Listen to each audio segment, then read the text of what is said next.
So a couple of years ago, as I said, the education committees were the first of the two major organizations across the country dealing with BIM to actually sit down together and start a cooperative working environment to see how we could move forward towards common learning outcome framework for educational objectives in Canada, taking from the Canadian component, taking from an international component. CanBIM started this about 4 years ago, and it's been developing and developing, and I'm really happy to say over the last 2 years it's been tied together very nicely with buildingSMART's objectives as well, and we're very, very close, and Linda will talk about this, of releasing a Canadian, not distinctly CanBIM, not distinctly buildingSMART Canada, but a Canadian educational learning outcome framework that we have, both organizations have contributed to and will be moving forward with for post-secondary education and training providers. I'm not going to read the individual objectives, they're there. CanBIM has also been doing certification for a few years, and I'll talk briefly about that, but again, I'm happy to say that buildingSMART Canada Education Committee and CanBIM Education Committee have been meeting regularly, and we feel we've come up with a very strong solution for a unified Canadian component for education, for certification that will mesh very nicely, dovetail very nicely into an international certification that has been put forward by BSI, or buildingSMART International. Linda's come back from Europe with a lot of great information. We sat down last week in Toronto, and as I said earlier, I think light bulbs just started going off above our heads because we realized this is actually going to work together very nicely, and that what's going to benefit is the Canadian BIM community. So we're pretty excited about moving forward with this as well. So CanBIM's programs have been active for about 4 years. We have 3 components. There's professional, certification, educational, and we've developed one level of company certification, and we've been hoping to develop further as we move forward, and hopefully together now with buildingSMART Canada and BSI components, we can move forward very aggressively with that as well. That's going to take a lot more work, but you know, that's why we're here. What our education basically tries to tie together, we recognize the fact that there is learning or knowledge-based assessments that need to be done, but there's also applied technical skills that need to be assessed as well. And when you look at anything to do with certification or associations that grant engineering or architectural or PMT, project management, there's always a skill component to it. So what CanBIM's been trying to look at, or has been looking at for the last few years, is these 3 components or guidelines in their certification components. Skill, which is relatively easy to measure. Knowledge, which is a little bit more difficult to measure, and there's so many components to it. And then there's the experience or repetition over and over, and refinement and perfection, and hopefully less and less mistakes as you get better and better, as experience is basically based on error, accumulation of error and learning from it. So those are the 3 components that we've been looking at and trying to do it on a universal level with all 3 of our assessment components for certification. In doing that, we've established 4 steps. There's a component that we call pre-professional or educational training based certification, and we call that foundations. Courses, really, if anybody that's been in an educational component, there's something called Bloom's taxonomy, and it tells you there's retention or comprehension, retention, application, synthesis, different levels of learning. This is the basic, the first level, and we call it basic. There you go. And within basic, we've got certification levels and foundations of those 3 areas: theory, software, and management. Moving forward to our professional certification, it's just that. In order to make your way up through that certification ladder, there has to be applied experience, and your experience is documented, elaborated upon in the application process. It's assessed by some of Canada's leading industry, BIM industry people, and with the review of whether they've met certain tasks or hit targets of application in their careers. And it moves up from intermediate, proficient, and advanced, different levels from 1 all the way up to certified professional. Certified professional at this point is the highest level that CanBIM has been assessing to at this particular point in time. And today we've got 243 certified individuals over approximately 2.5 years. Educational. Our focus has been twofold. We've been looking at post-secondary education institutions, such as universities, colleges, well, that's just about it in Canada, Cégep in Quebec. And we've broken those down similar to the steps. You can see how there's a 2-tier. So the tier 1 is the foundations. It's really just classroom learning and assessment by those post-secondary institutions. So we don't actually do the assessing. We certify the institution's work or courses, and they do the assessments to the standard that we've recognized them to be at. Moving forward to Tier 2, we've recognized that there are some programs that actually get very much in depth. They do theory, they do software, they do management components, they do practicums, they do project simulations, and they do co-ops. The further along you go in a program, the more knowledge-based learning you have with a pseudo-applied component in a co-op or a project simulation or a practicum.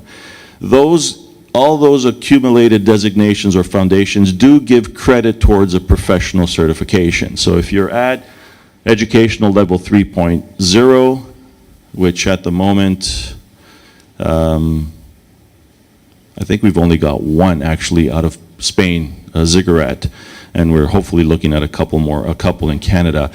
You don't qualify for professional level 3. You would, in order to get to professional level 3, then there's a series of a number of hours you need to apply in a work environment.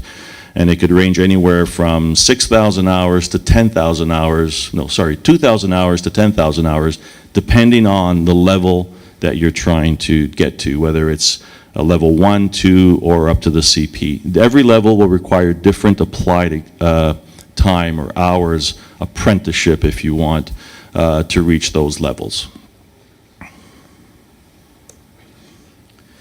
And I already did that. Why? I'm just going backwards.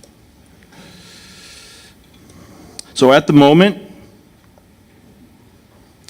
these are some of the institutions that certified. Quebec is definitely way ahead of the game in terms of educational certification. And just about a month ago, Saskatchewan Polytechnic, we had some of their courses reviewed for assessment by CanBIM, and they do meet, I think, software component levels for foundations. George Brown College School of Architectural Studies and School of Construction Management, review is underway for individual courses, but also for their BIM management program. And review pending, SAIT, Vancouver, York U, and Nova Scotia Community College at the moment, and we're hoping to pursue others that might want to tie into the new learning outcome framework that we are establishing or have established with, almost established. We have one more module to do with BSc. We also look at training providers and corporate training, which is another component that the joint certification and learning outcome framework will consider. We've got companies that have internal programs for their employees. So companies like IBI, Bird Construction, Ellis Dawn, Turner Fleischer Architects, they all have created their own programs to which they deliver to their employees. It's been submitted to us. We've assessed it based on learning outcomes and hours and curriculum, and we've certified them at different levels. So any employee taking those courses qualifies for whatever level of certification that course has met for CanBIM. And it's just, we're trying to integrate. We've created something called the fast track process. So it's already been reviewed. You'll get certified very quickly. But we're also beginning to look at something called integrated pathway to certification. And that's more for an educational institution, where if it's embedded in the actual, if BIM is not a separate, or a BIM-related component is not a separate course, and it's embedded fully into the curriculum, we're going to consider how that could be an integrated pathway to some sort of recognition upon completion. In the US, the architectural schools, a handful of them, one of which is Lawrence Tech, if James is still here, they've adopted integrated path to licensure. So when you graduate, you literally get your degree and your license to some extent, or your qualification for licensing upon graduation.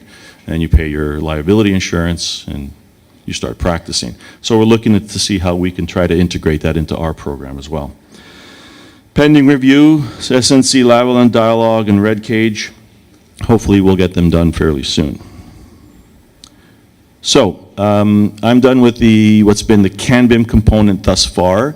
And as I said, there's been a lot of movement and successful meetings and moving forward with buildingSMART Canada to unify and come together with a common learning outcome framework and certification methodology and standard for Canada.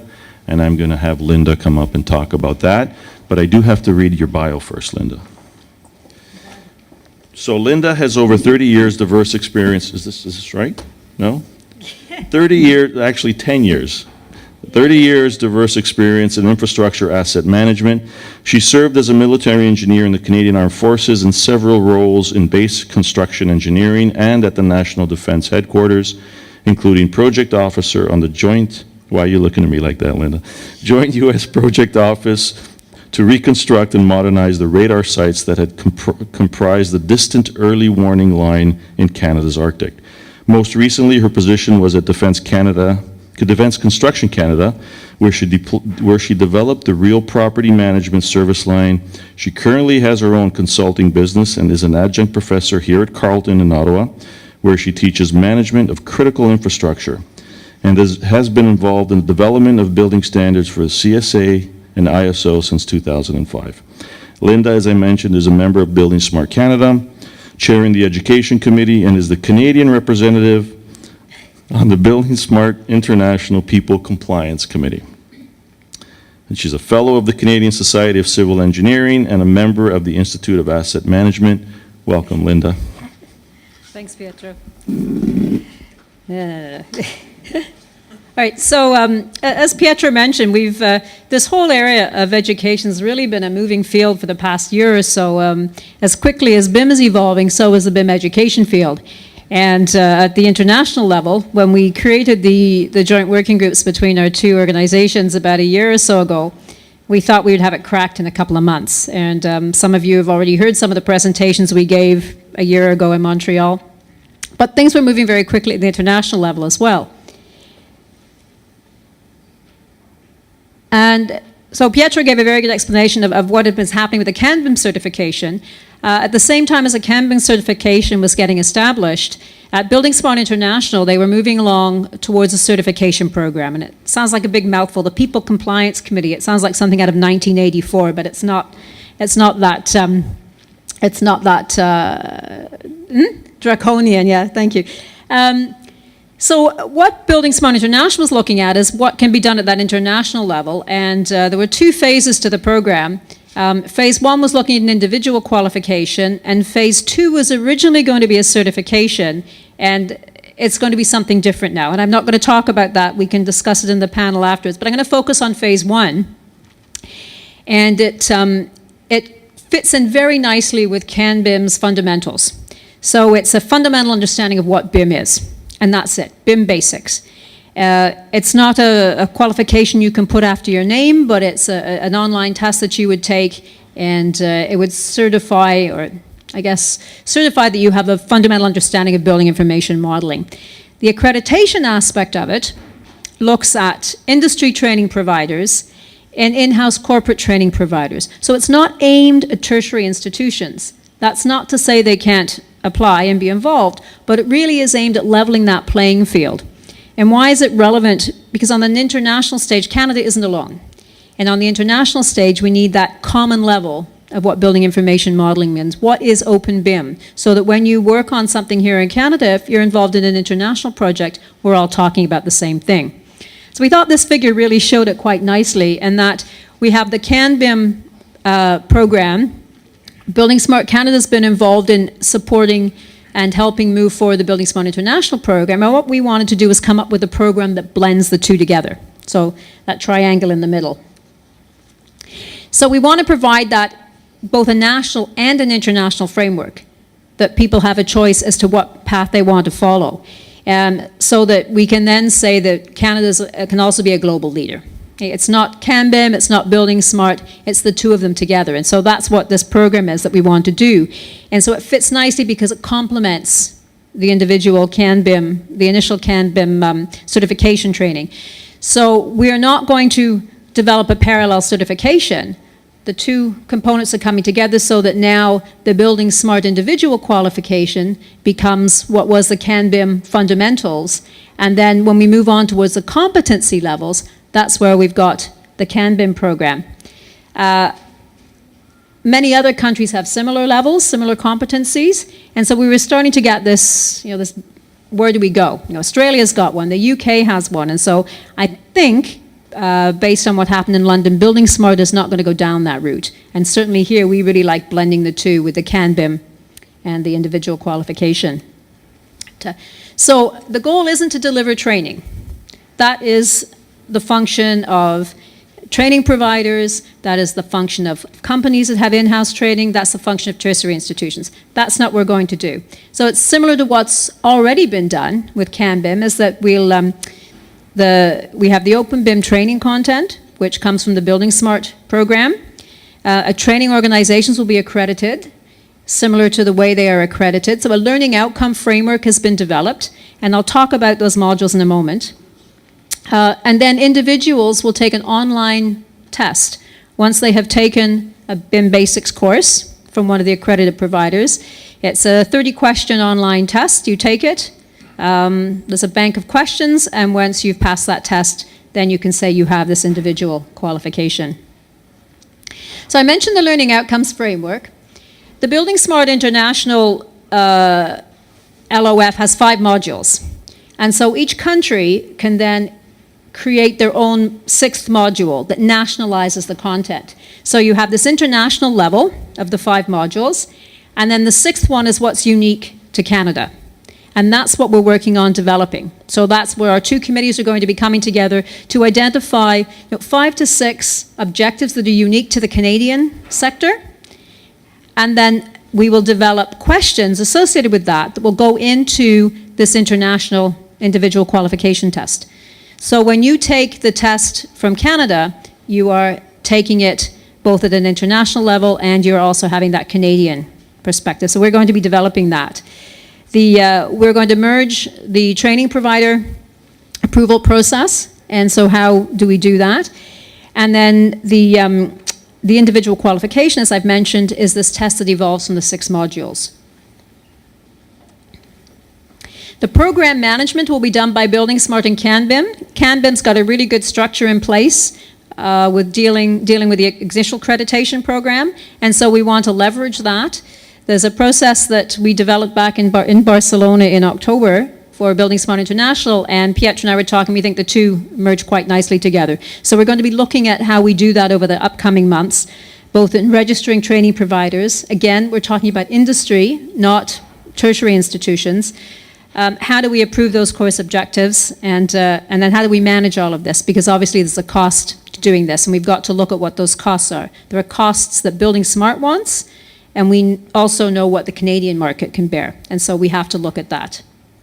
Then the oversight, and again, I'm just talking about the individual qualification here, the QA is done by the buildingSMART International Committee. So the buildingSMART International is not doing that QA of the existing CanBIM program. It is the individual qualification program. So this is the eligibility for training providers. So again, very similar to what CanBIM has been doing. You've got to show, you've got to have a track record. You've got to show that you're able to train, and you've got to have the facilities to deliver that training. A non-disclosure agreement will be signed, because what will happen is that an organization that is approved to deliver this training then gets the learning outcome framework, and not only does it give you the learning objectives, but it also gives you the reference material. So it almost comes not quite a course that you can immediately deliver, but it gives you most of the information that really you then build your course around it. And so that's part of the value in getting this qualification, this accreditation. And then our committee would look at that material, again, a similar process to what's already been done, and then provide that approval. So again, we're piggybacking, or we're leveraging what's already been there. So our current status, where are we at with all of this? Well, the CanBIM certification is already in place. That's not going to change. The BSI individual qualification, so a website has been created. It should be live in the next month or so. The testing platform's complete, and I'm really pleased to say we've got quite a strong Canadian participation on testing the questions. So Pietro's part of it. We've got industry participation. There's Dan Doherty from Clark Builders out west. We've got, I think we had 3 more people today say they wanted to be involved. Sue Keeney side's involved. I think, Sue, are you involved? You're involved in the testing. So we've got a good, out of the 20 or so people, I'd say a third of them are Canadians that are actually testing this online platform, which is good for us. We're now going to start developing the Canadian module. So that's now been a really good rallying point for our committee, because in this past year we've been trying to figure out, it's like quicksand really, where is it going? And so we'll be developing the Canadian module over the next couple of months. And the intent is that the entire platform, the buildingSMART plus our Canadian element, will be ready to launch sometime in the spring. It's a lot of work. Anybody that's been involved in creating an online testing platform, it's phenomenal how much work is involved in making sure questions are good and they're valid.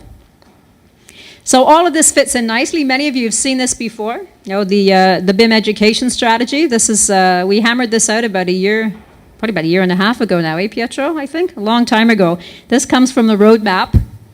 And the community of practice, some excellent work's been done by CanBIM to identify who all of those various organizations are that are involved in delivering training. And I think that'll be coming up on the CanBIM website shortly, Jerry? Right.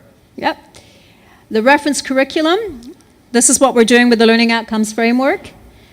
We're not going to be developing BIM training packages per se, but certainly the LOF, you'll be able to use that to develop something. And accreditation, again, we're leveraging what's already been done. And certification. So we're actually moving along this path. It's kind of exciting to be able to see that we're almost at the end of it, and we're doing this stuff. It's been a while. And that's it. So we'll take questions at the end, I think. Thanks, Pietro. Thank you.